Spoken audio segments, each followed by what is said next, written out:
دوسرے نمبر پر ان سے یہ پوچھنا کہ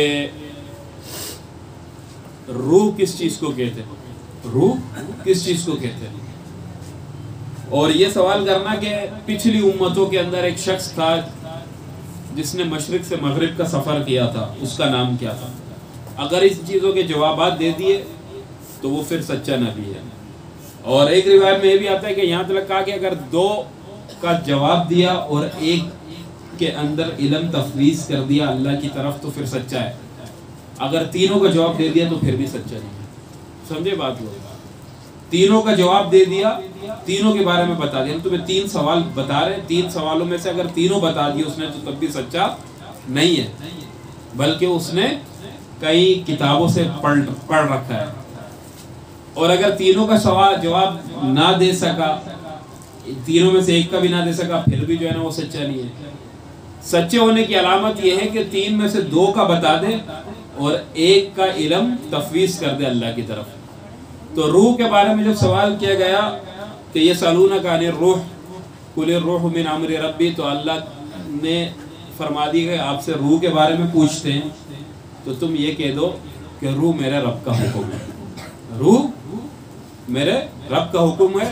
وما اوتیتم من علم الا قلیلا، روح کے بارے میں جو تمہیں علم دیا گیا ہے وہ بہت ہی تھوڑا اور کم دیا گیا ہے، باقی اصل علم جو ہے وہ اللہ کے پاس ہے کہ روح کیا چیز ہے، روح کیا چیز ہے۔ پھر حکماء نے الگ الگ، جس طبیعیات والوں نے الگ الگ، حکماء نے الگ تعریفیں کی روح کی کہ بھئی روح کیا چیز ہے، کیسا جسم ہے۔ فلسفیوں نے تعریفیں کی ہیں کہ جسم نورانی ہے، لطیف ہے، یہ وہ۔ اور جو طبیعیات والے ہیں جیسے ڈاکٹر ہیں یہ کہتے ہیں کہ روح کہتے ہیں کہ ایک ایسی چیز کو جو انسان کے جسم کے اندر یہ جو بہنے والا خون ہے، مادہ، اس کو روح کہتے ہیں۔ الگ الگ قسم کی تعریفیں کی ہیں۔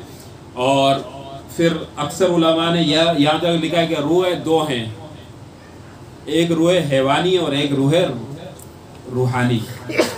حیوانی روح اس کو کہا جاتا ہے کہ یہ جو ہمارے جسم کے اندر خون ہے، حرارت غزیری، یہ جو گرم حرارت ہے، یہ حیوانی روح ہے۔ اور روحانی روح کیا ہے؟ وہ اللہ تبارک و تعالیٰ کا حکم ہے جو ہمارے اندر ہے۔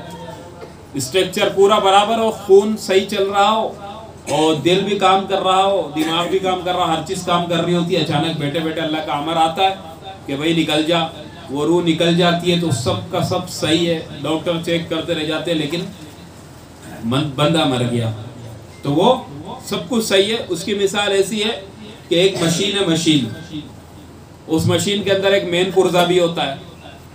وہ مین پرزہ اگر نکال دیا جائے، جس طریقے سے یار آپ لے لو کسی بھی ایک چیز جس کے اندر یہ ٹرانسفارمر ہوتا ہے، اس کو نکال لیا جائے تو اس کی مثال روح کی طرح یا دل کی طرح ہے، نکال دو تو وہ نہیں چلے گا۔